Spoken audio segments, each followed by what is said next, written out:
Welcome to InfoMinutes. We take new chapter, direct and bending stresses. First we define what is column. Column is a structure which is vertical and takes compressive load. Figure shows a simple rectangular section column which is of height L and width D and depth D as shown in figure. This is a front view and this is a top view.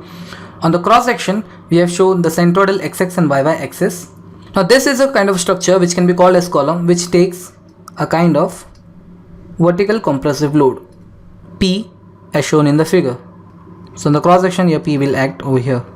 Now consider the same vertical column on which a load P acts on point O, which is the point of intersection of centroidal XX and YY axis.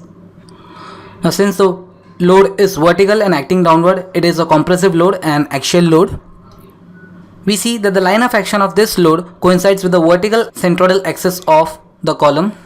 Now due to this load P, a uniform compressive stress will be developed in the cross section, and this stress can also be called as direct stress.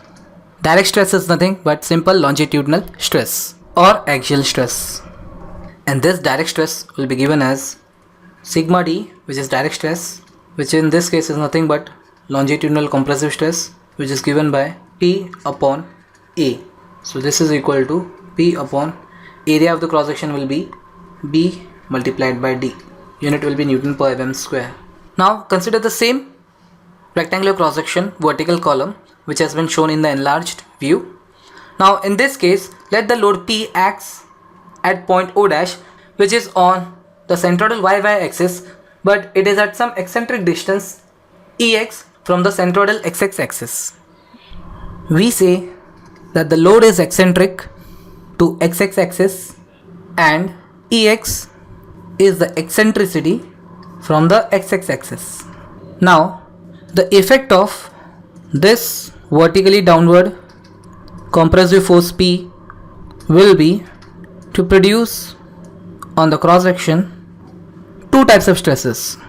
First is your direct stress, which is nothing but sigma d, or I may say sigma c, and second the bending stresses, which is sigma b, and which could be your maximum compressive stress and maximum tensile stress, both at the opposite side of the neutral axis, which will be due to the bending of column about centroidal XX axis. So in the 3D view we see that due to this eccentric load P, a vertical column bends about this centroidal XX axis as shown in the figure, such that your vertical axis become curved as shown in the figure.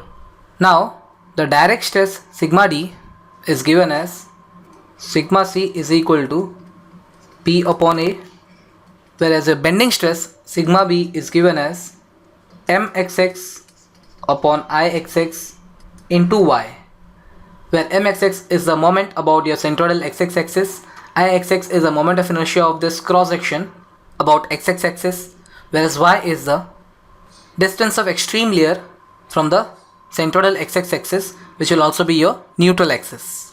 So we see that due to bending about the centroidal xx axis, your this side of the column will be subjected to compression, whereas this side of the column will be subjected to tension.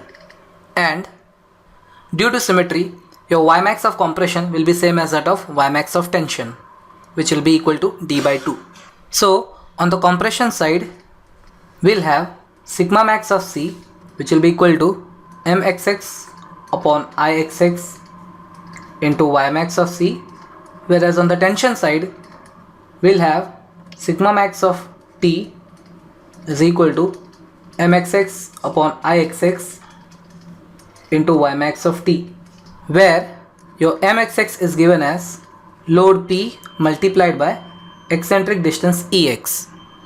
Now since our rectangular section is a symmetrical section, we will have sigma max of compression same as that of sigma max of tension.